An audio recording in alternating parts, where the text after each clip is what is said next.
How's it going?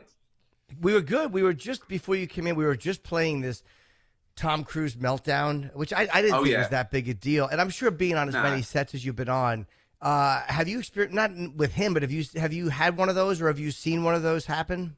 Well, I mean, not like that. Not like when it's that long and it's like a lecture. And also, I'm very I want it to be a really happy set, and that sort of ruins it because I've got to be funny. So if I lose my temper, I've then got to be funny, and that's really hard. Yeah. Do you know what I mean? So sure. I try not to ever do that. And if something goes wrong, I don't want to embarrass anyone or have bad blood. So I just sort of shout up to the sky. I go, for fuck's sake, like that. So no one really feels like, and usually after, someone comes up to me and goes, oh, sorry, that was my fault. I go, okay, don't worry about it. You know, so but I get it. Imagine the pressure on that man. Imagine the pressure on him, right? It's like, forget the pandemic. Those films absolutely rest on his shoulders. And, you know, they have done for like 30 or 40 years. So, you know, I've done jobs where I've taken a bit of cash that I didn't quite like, and I've wanted to give the money back the next day. So imagine the amount of money that he's been paid, right? So right. It must be terrifying. By the way, I've never had that experience. I've been wanting to give the money back. I've had them request it back for my contribution. Yeah, but honestly, I don't have the pressure that he has. I don't even do the junkets there. I do 3 or 4 junkets if I've got something out, because I'm lower risk, because I don't do $300 million movies. I do also $5 and $10 million series or movies. So, you know, and I do my favorite things. Whereas this guy doesn't sleep probably for 6 months, right? Yeah. And then he's got to do 3 weeks of up at 6. And even Ben Stiller told me one junket he did, because he, you know, it's a night in the museum. It was like the 3rd one, and it was a big deal. He did a junket till 1 a.m. one day. Now that would put me away. That would put me in a fucking asylum. And I just can't think of the constant pressure. He can't say, I don't feel like this, or it's not worth it, because someone will say, you know, we've given you 50 million for this, and if this doesn't get to #1, your career's over, right? He has that in his fucking head every minute of the day. You know, I'm surprised he's not stranger than he is. You know, being one of the most famous people in the world from, you know, 1920, whatever he was, that changes you. That yeah. God, look, yeah. You know, I don't know what we'd be like. Imagine, you know, I luckily I didn't have any money and any fame till I was 40. It was already done. I was already me.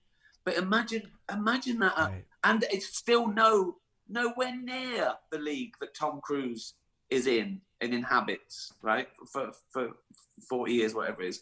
Imagine what it must be like. Honestly, it's not normal. It's just not normal. In 1991, someone came up to me and said, we thought you should have been the headliner. And I've been a cunt ever since. It changed me completely. Well, you have got to curb yourself, because if you get everything you want and people do everything you say, again, that's not normal. You know, there was a famous Roman emperor who hired someone to walk behind him saying, you're just a man, you're just a man, you're just a man, because they treated him like a god. And I mean, to have that, I mean, he probably was still a complete cunt, I imagine. Yeah. He had that. The first time he said it, he went, cheers. The second time he said it, he said, kill him. Kill this cunt. He keeps saying, you're just a man.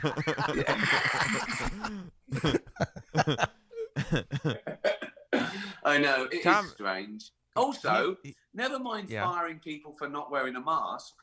What fucker recorded that and gave it to the papers? I know. That's what I want to say. Yeah, that's what we were saying before. It's really irritating. Someone had to, because the boss was yelling at them. They had to tell everybody the boss yelled at them. I know. And you know what?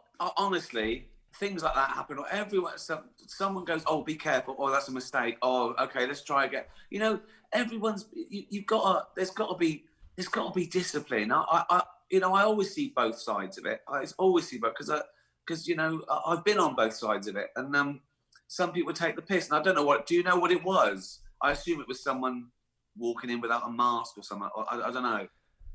Hovering around a computer screen too closely, and Sam and I just talked about this too. We didn't know if it had happened before, like if it was something that was a recurring.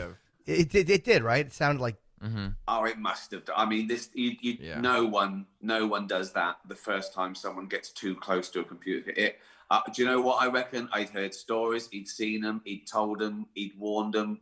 You know, it's not trivial when the shoot can be closed down. That's why it's not trivial. Right. You know. I also think that Tom thinks, and he might be right, that it's now on him to not only make this movie work that he's getting paid $100 million for, but he's got to save movie studios. Like, he's got to save the theater industry. All these big budget movies, they're putting them out on streaming services now, and everybody that's in that like sort of $100 million industry, they're all worried that nobody's going to go to movie theaters anymore. So now Tom has to make this movie, and it has to be good, not only because he got all this money, but because every studio is counting on people going to a movie theater because they have to see the 150th Mission Impossible movie. Yeah, and, you know, let's be honest, everything comes back to money, even if it doesn't look like it. It is because someone says we can lose $1 billion.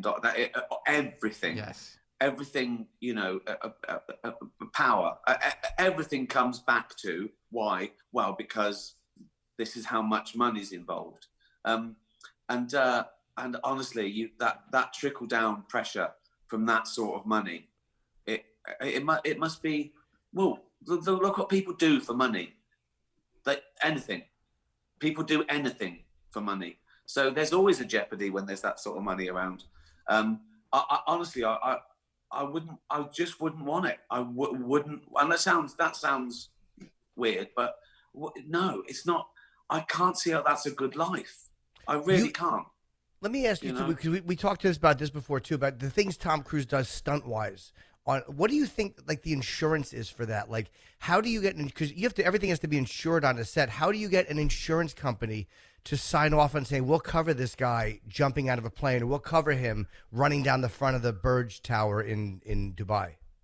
Well, there's probably lots of that. You know, if a stunt man can do it, then, you know, Tom Cruise can do it if he's had the training and he's brave enough and all the precautions. But, you know, people get hurt all the time. The best stuntmen in the world sometimes die because it goes wrong. So again, that must be astronomical. Also, we don't know what exactly he does because we're fed what he does.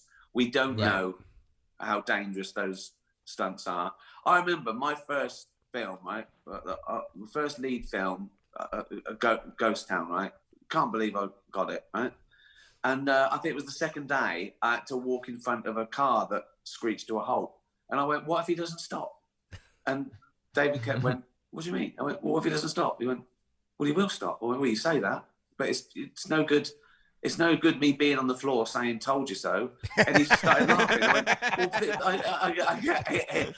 He goes, well, what do you mean? He goes, it practice it. I go, never mind practice. Things go wrong. It doesn't matter if you practice. Things can go wrong. Why am I stepping out in front of a moving car? Right? He went, can you step out nearly in front of it? I went, yeah. So I stepped out like I nearly in front of it. It's crazy. I didn't even do that. I didn't even do that, let alone hanging out of a fucking helicopter or fighting on the top of the train. I think the first or second day, you know those sort of poly boards they put down to protect, you know, when you hire a house or an apartment, they put down those poly boards on the floor to protect someone's, you know, parquet flooring or something. Yeah. They're about an inch high, right? I was walking on them and I slipped off the edge and I sprained my ankle. I sprained my ankle from tripping over of something that's 1 inch high. This is who you're talking to. Wouldn't stand in front of the car, fell 1 inch and nearly broke his legs.